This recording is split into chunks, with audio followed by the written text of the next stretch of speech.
शुरू में पहले 90 दिनों में आपको रिजल्ट नहीं दिखाई पड़ेगा। शुरुआती रिजल्ट छोटा होता है। शुरू में शराब पीने वाला व्यक्ति लगता है कुछ हो तो रहा नहीं है, मजा आ रहा है, लेकिन वो लगातार चलता रहता है। शुरुआती रिजल्ट छोटा होता है, बाद में बड़ी बड़ी बीमारियां हो जाती हैं। शुरू में व्यक्ति जब फिजिकल एक्सरसाइज नहीं करता, शुरुआती रिजल्ट छोटा होता है, बाद का रिजल्ट बहुत बड़ा होता है। शुरू में अगर आप रोज एक्स्ट्रा केक खाएंगे पता नहीं चलेगा, शुरुआती रिजल्ट छोटा होता है, बाद में रिजल्ट बहुत बड़ा हो जाता है। शुरू में अगर किसी के साथ प्यार की एक्स्ट्रा बातें नहीं करेंगे, एक्स्ट्रा एफर्ट नहीं डालेंगे, तो आप क्या देखेंगे, रिलेशनशिप खराब होता है, बाद का रिजल्ट बहुत बड़ा हो जाता है। शुरू के 90 दिन आगे के 9 महीनों पे बहुत बड़ा इंपैक्ट लाएंगे, लेकिन शुरुआती रिजल्ट छोटा होता है, इसलिए मोटिवेशन आता नहीं है। सेल्स का व्यक्ति एक्स्ट्रा कॉल्स नहीं करता, सेल्स का व्यक्ति एक्स्ट्रा फोन कॉल नहीं करता, एक्स्ट्रा मीटिंग्स नहीं करता। क्यों नहीं करता? क्योंकि शुरुआती रिजल्ट छोटा होता है। एल्बर्ट आइंस्टाइन कंपाउंड इंटरेस्ट को 8th wonder of the world बोलते थे। एल्बर्ट आइंस्टाइन बहुत बुद्धिमान व्यक्ति थे, कंपाउंड इंटरेस्ट को 8th wonder of the world बोलते थे। मैं आपको एक उदाहरण देता हूं। चलिए मैं अभी आपको 2 ऑप्शंस देता हूं,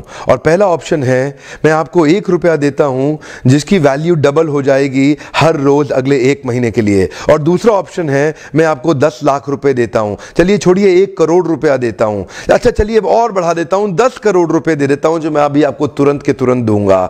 दूसरी तरफ मैंने आपको 1 रुपया दिया जिसका वैल्यू रोज डबल होगा पर अगले केवल 1 महीने के लिए। तो मेरा प्रश्न है, आप अभी इसमें से कौन सा ऑफर लेना पसंद करेंगे? हो सकता है कि आप कंफ्यूज्ड हो, ये 1 रुपए और 10 करोड़ की ऑफर में अंतर क्या होने वाला है। तो समझने के लिए मान लेते हैं कि मैंने 10 करोड़ रुपए रख लिए और आपको 1 रुपया ही दे दिया केवल। देखते हैं कि 5 दिन के बाद क्या होगा। 5 दिन के बाद मेरे पास 10 करोड़ रुपए है पर आपके पास डबल होते होते 16 रुपए हो गए। 10 दिन के बाद मेरे पास तो 10 करोड़ रुपए हैं पर वो बढ़ते बढ़ते आपके पास 512 रुपए हो गए। 20 दिन के बाद मेरे पास अभी भी 10 करोड़ रुपए हैं पर आपके पास बढ़ते हुए 5,24,000 रुपए हो गए।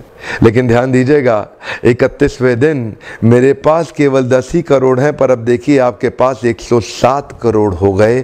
इसी को कहते हैं कंपाउंडिंग इफेक्ट, जिसको कि कंपाउंड इंटरेस्ट बोल के एल्बर्ट आइंस्टाइन ने 8वां अजूबा बताया था। शुरुआत में आपको 1 रुपया कम लग रहा था, पहले 5 दिन तक भी कम लगता है, 10 दिन तक भी कम लगा, 20वें दिन तक भी 1 रुपया बहुत कम लगा, लेकिन 31वें दिन बहुत बड़ा रिजल्ट आ गया। इसीलिए मैं कब से कह रहा हूं, small 90 days will create tall 9 months. Come on, small 90 days will create tall 9 months. शुरुआती रिजल्ट छोटा होता है, बहुत छोटा होता है, इसीलिए व्यक्ति एफर्ट नहीं करता। जितने बड़े एथलीट्स थे उनको भी शुरू में रिजल्ट नहीं मिला। मैं एक यूट्यूबर हूं, आपके साथ एक मोटिवेशनल स्पीकर। इस ट्रेनिंग इंडस्ट्री में जब मैं शुरू में आया था, हमारे